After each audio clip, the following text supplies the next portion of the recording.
ഒരു electoral defeat B J പിക്ക് ഉണ്ടായി. അതായത് ബി ജെ പിക്ക് ഒറ്റയ്ക്ക് ഭൂരിപക്ഷം കിട്ടാത്തൊരു ഇലക്ട്രൽ ഡിഫീറ്റ് ഉണ്ടായി. പക്ഷെ ഇതിന് പേഴ്സണൽ ഡിഫീറ്റ് ഉണ്ടായിട്ടുള്ളത് നരേന്ദ്രമോദിക്ക് തന്നെയാണ്, അതിൽ യാതൊരു സംശയവുമില്ല. പേഴ്സണൽ ഡിഫീറ്റ് നേരിട്ടുള്ള ആള് നരേന്ദ്രമോദിയാണ്. പിന്നെ personal defeat and moral defeat. N D എക്ക് ഭൂരിപക്ഷം കിട്ടിയെന്ന് അവകാശപ്പെടാമെങ്കിലും, എൻ ഡി എ ഒരു പ്രീ പോൾ അലയൻസ് ആണെന്ന് അവകാശപ്പെടാമെങ്കിലും ഇതിന് തീർച്ചയായിട്ടും ഒരു പേഴ്സണൽ ഡിഫീറ്റും മോറൽ ഡിഫീറ്റും ഉണ്ട്. അതുകൊണ്ട് തന്നെ മോദി ഇതുവരെ അവലംബിച്ചിരിക്കുന്ന ഒരു ഭരണരീതി അതൊരു ബുൾഡോസർ ഭരണരീതിയാണ്. ആ ബുൾഡോസർ ഭരണരീതിയുമായിട്ട് മുന്നോട്ട് പോകാൻ പറ്റുകയില്ല.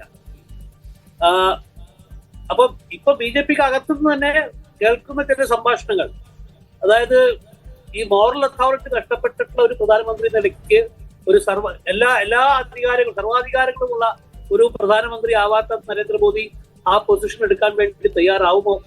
അദ്ദേഹം തന്നെ ഒരുപക്ഷെ ഇപ്പൊ മധ്യപ്രദേശിൽ വലിയ വിജയം കരസ്ഥമാക്കിയിട്ടുള്ള ശിവരാജ് സിംഗ് ചൗഹാനെ പോലെ ഒരാളെ പ്രധാനമന്ത്രിയാക്കാൻ വേണ്ടിയിട്ട് അദ്ദേഹം സജസ്റ്റ് ചെയ്യുമോ?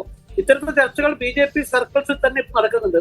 ഇതെല്ലാം സൂചിപ്പിക്കുന്നത് ചിലപ്പോൾ RSS അടക്കമുള്ള സംഘപരിവാറിന്റെ പ്രധാനപ്പെട്ട തലവന്മാർ അത്തരമൊരു ദിശയിലേക്ക് ആലോചിച്ചുകൂടായില്ല എന്നാണ് എനിക്ക് തോന്നുന്നത്. യെസ്, നരേന്ദ്രമോദി തന്നെ പ്രധാനമന്ത്രി പദവിയിൽ തുടരണമോ എന്ന ചർച്ച ബി ജെ പിക്ക് അകത്തുണ്ടാവുന്നുണ്ട്. എണ്ണിപ്പറയും ഓരോ വോട്ടും. June 4 media 1-നൊപ്പം.